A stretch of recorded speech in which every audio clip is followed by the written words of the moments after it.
పెట్టాడు బైబిల్లో. ఎవరికైనా ఏమైనా అవుతుందేమో అని చెప్పేసి ఈ వాక్యాన్ని చదివితే నేను బాగుపడతారు, ఏం కాకుండా కాపాడబడతారని చెప్పేసి దేవుడు ఆలోచించి కొన్ని వేల సంవత్సరాల క్రితం ఇది సృష్టించి ఆత్మతో రాయించి మనకు బైబిల్ చేతిలో పెట్టాడు పరలోకం నుంచి వచ్చి. అంత ఈజీగా ఏమో కాల ఇదంతా రాయబడడానికి కారణము మన జీవితాలను బట్టి ఇది రాయబడింది. నేను నడిపిస్తాను అని చెప్పి అంటున్నాడు. ఇక నడిపిస్తాను అని అన్నాడు కాబట్టే ఆపత్కాలమందు నేను కాపాడుతాను, నీకు ఉత్తరం ఇచ్చేదను, యెహోవా నీకు ఉత్తరం ఇచ్చును గాక. నువ్వు ప్రార్థన చేస్తే ఉత్తరం ఇస్తున్నాడు. ఆపత్కాలమందు నువ్వు అడగక మునిపే నీకు ఉత్తరం ఇస్తాడు. Check your. నువ్వు చెక్ చేసుకుంటే నీవు ఆపద వచ్చినప్పుడల్లా నిన్ను కాపాడిన క్షణాలు ఖచ్చితంగా ఉంటాయి. కాపాడని నిమిషములు ఒక్కటి కూడా ఉండకుండా ఉండవు. దేవుడు నిన్ను ప్రేమించుచున్నాడు కనుక తోడై ఉంటాడు. ఆపత్కాలమందు ఉత్తరం ఇచ్చును కాక అనేది ఒక్కటే వర్డ్ని బేస్ చేసి మాట్లాడట్లేదు ఇక్కడ. ఎప్పుడు కూడా తోడై ఉంటాను అంటాడు. ఎప్పుడు తోడై ఉండి సహాయం చేస్తాను చూడు, నువ్వు నీ కన్నులతో నన్ను చూడు, నేను చేసిన సహాయం చూడు, నీకు నిత్యము సహాయం చేసేవాడినై ఉంటాను, నేను నిత్యము ప్రేమించేవాడినై ఉంటాను, నేను విడిచిపెట్టను, నిన్ను ఘనపరిచేదను, నిన్ను ఉద్ధరించేదను, నీ చదువులో నిన్ను ఘనపరిచేదను, చదివే విషయంలో నిన్ను మహిమపరిచేదను, నీకు తోడై ఉండి నిన్ను కాపాడుతాను, నన్నులాగా నిన్ను ప్రేమించే వారిగా చేస్తాను, నిన్ను కూడా మహిమ కలిగిన వారిగా చేస్తాను. ఎప్పుడంటే నువ్వు నా మాట వినినప్పుడు. అర్థమైందా? ఉద్ధరించును కాక అంటే ఘనపరచును, మహిమపరచడం. మనం చదివిన కష్టానికి, చేసిన కష్టానికి డబ్బు ఇవ్వడం, డబ్బు ద్వారా ఘనపరచడం, మన ప్రతి అవసరతను తీర్చడం. అలా ఓకేనా? ఇక్కడ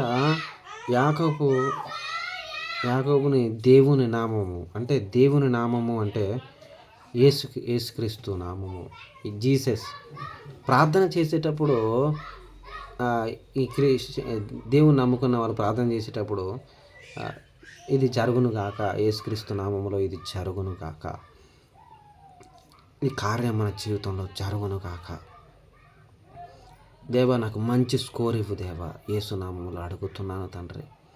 ఇలా నీకు ప్రార్థన తెలియనప్పుడు, ఎవరు లేనప్పుడు, ఎవరు కూడా సహాయం చేయనప్పుడు, ఎవరు నిన్ను అర్థం చేసుకోలేని వారు లేనప్పుడు, నువ్వు ప్రార్థన రాని సమయంలో ఇలా ప్రార్థన చేసుకో. నాకు తక్కువ మార్క్స్ వస్తున్నాయి ప్రభా, మంచి మార్క్స్ వచ్చేలాగా దీవించు ప్రభా, నాకు మంచి స్కోరు ఇవ్వు ప్రభా, యేసు నామములో ఆమేన్. నా తల్లిదండ్రులను దీవించు ప్రభా, యేసు నామములో ఆమేన్.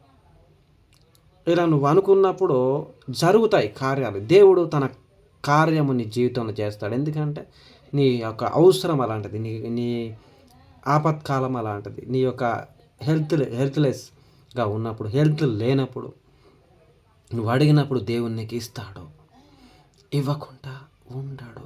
నువ్వు అడిగి చూడు, ఇవ్వకపోతే నేను ఈ బైబిల్ చదువు నా తలకాయ తీసేసుకుంటాను. నేను నిరూపిస్తాను, దేవుడు నీకు ఇస్తాడని, దేవుడు నీకు ఇస్తాడని నిరూపిస్తా, నాకు ఇచ్చాడని నిరూపిస్తా. నువ్వు ప్రార్థన చేయి, దేవుడు నీకు ఇస్తాడు. ఇచ్చినవి చూపిస్తా, నీకు ఇవ్వబోయేటివి చూపిస్తా. అంత ఈజీగా మాట్లాడాను నేను, ఏది కూడా టాలీ చేయను. ఓకేనా? లైఫ్ అంత ఈజీ కాదు. దేవుడి వాక్యంతో ఎవరైతే నింపబడతారో వారు లబ్ధి పొందుతారు, వారు ఘనపరచబడతారు. You want to be pray for yourself. You want to say how God will walk with you. Will God walk with you? Do you know that? Where is the God? Where are you? నువ్వెక్కడ ఉన్నావు? నువ్వు ఈరోజు ఏం చేయుచున్నావు, ఏం చేస్తావు అనేది మొత్తము God ఒక రికార్డింగ్ ఉంటుంది. దేవుడి దగ్గర రికార్డింగ్ చేస్తూ ఉంటున్నాడు ప్రతిదీ కూడా. అంటే రికార్డింగ్ చేయడం అని మహిమతో నువ్వేం చేస్తున్నావు మొత్తం తెలిసిపోద్ది. మార్నింగ్ టు ఈవినింగ్ నైట్ వరకు నువ్వు చేసిందంతా కూడా డ్రీమ్స్ ఇవ్వగలడు, మేకింగ్ వీడియోస్ చేయగలడు, మీ బ్రతుకు అంతటిని కూడా బయలుపరుస్తాడు. నీకు అదంతా జ్ఞానం కావాలి అని అనుకుంటే దేవునితో సహవాసం కలిగి ఉండాలి, దేవుడితో మాట్లాడాలి, ప్రార్థించాలి, వాక్యం చదవాలి. వాక్య జ్ఞానమై ఉన్నప్పుడు నీకు లబ్ధి పొందుతావు. వాక్య జ్ఞానం ఉన్నప్పుడు లబ్ధి పొందుతావు. ప్రార్థన జ్ఞానం ఉన్నప్పుడు లబ్ధి పొందుతావు. మహిమ జ్ఞానం ఉన్నప్పుడు లబ్ధి పొందుతావు. యాకోబు దేవుని నామం ఉద్ధరించును కాక. యాకోబును ఉద్ధరించింది కాబట్టే, యాకోబు నామాన్ని ఘనపరిచింది కాబట్టే నిన్ను కూడా ఘనపరుస్తుంది అని చెప్పి దేవుడు వాక్యం ద్వారా నీతో మాట్లాడుతున్నాడు. ఉత్తగా ఏం మాట్లాడు. ఈ బైబిల్ వర్డ్స్ ఉన్నాయి. ఈ బైబిల్ అంతటిని కూడా పక్క ట్రూత్ అని చెప్పి నిరూపించవచ్చు. ట్రూత్ బైబిల్ అనేది ట్రూత్. ఎవడికి ట్రూత్ అంటే ఎవడు నమ్మితే వాడికి ట్రూత్. ఎవడు నమ్మి ప్రార్థన చేస్తే వాడికి ట్రూత్. దేవుడు కార్యం చేస్తే ట్రూత్. దేవుడు ఖచ్చితంగా చేస్తాడు, but it takes time. But నిన్ను నమ్మడాన్ని బట్టి జరుగుతుంది. నువ్వు నమ్మడాన్ని బట్టి దేవుడు కార్యం చేస్తాడు. ఉత్తగా ఏమి చేయడు. You want to love your self. దేవుని ప్రేమించి ప్రార్థించు, మహిమను కంటాం. అర్థమైందా మై డియర్ ఫ్రెండ్? ఎందుకంటే ఎవరు చేపరు. నేను ఎక్స్పీరియన్స్తో ఏదో ప్రేమతో నేను ఇట్లే నేనేదో ఒకటి చదవను, ఏర్పడతారు అలా చదవను.